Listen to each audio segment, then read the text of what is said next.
माँ की अनमोल ममता। ये है एक माँ और बेटे की कहानी।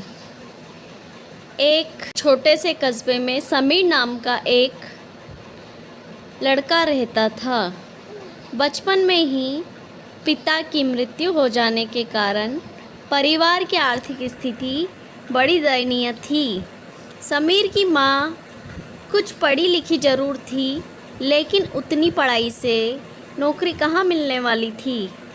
सो घर घर बर्तन मांजकर और सिलाई बुनाई का काम करके किसी तरह अपने बच्चे को पढ़ा लिया करती थी। समीर स्वभाव से थोड़ा शर्मीला था और अक्सर चुपचाप बैठा रहता था। जब वो स्कूल से लौटा तो उसके हाथ में एक लिफाफा था। उसने माँ को लिफाफा पकड़ाते हुए कहा, माँ, मास्टर साहब ने तुम्हारे लिए ये चिट्ठी भेजी है, ज़रा देखो तो इसमें क्या लिखा है। माँ ने मन ही मन चिट्ठी पढ़ी और मुस्कुराकर बोली, बेटा, इसमें लिखा है कि आपका बेटा काफ़ी होशियार है।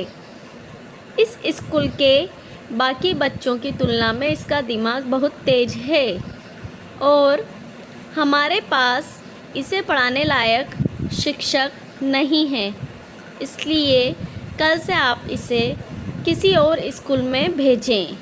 यह बात सुनकर समीर को स्कूल न जाने सकने का दुख तो हुआ, पर साथ ही उसका मन आत्मविश्वास से भर गया कि वो कुछ खास है और उसकी बुद्धि तीव्र है।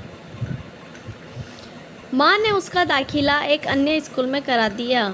समय बीतने लगा। समीर ने खूब मेहनत से पढ़ाई की। आगे चलकर उसने सिविल सर्विसेज परीक्षा भी पास की और आईएएस अफसर बन गया। समीर की माँ बूढ़ी हो चुकी थी और कई दिनों से बीमार भी चल रही थी और एक दिन अचानक उनकी मृत्यु हो गई। समीर के लिए ये बहुत बड़ा आघात था। वह बिलक बिलक कर रो पड़ा। उसे समझ नहीं आ रहा था कि अब अपनी माँ के बिना वो कैसे जिएगा।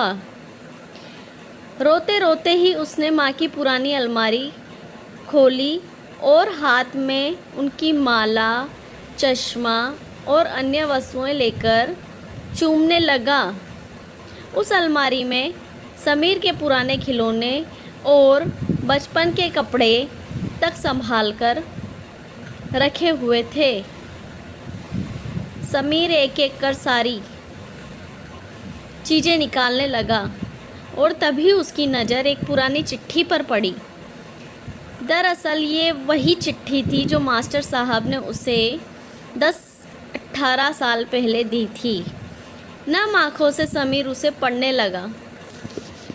आदरणीय अभिभावक, आपको बताते हुए हमें अफसोस हो रहा है कि आपका बेटा समीर पढ़ाई में बेहद कमज़ोर है और खेलकूद में भी भाग नहीं लेता है। जान पड़ता है कि उम्र के हिसाब से समीर की बुद्धि विकसित नहीं हो पाई है, अतः हम इसे अपने महाविद्यालय में पढ़ाने में असमर्थ हैं। आपसे निवेदन है कि समीर का दाखिला किसी मंदबुद्धि विद्यालय में कराएं अथवा खुद पर घर पर रखकर इसे पढ़ाएं। ये पढ़ते ही समीर रो पड़ा। इस कहानी से ये पता चलता है कि उसकी माँ उसे कितना प्रेम करती थी और हम अपनी ही माँ को कितना बुरा भला सुनाते हैं। इसलिए हमें आपसे विनती है कि सब अपनी अपनी माँ से प्यार करो।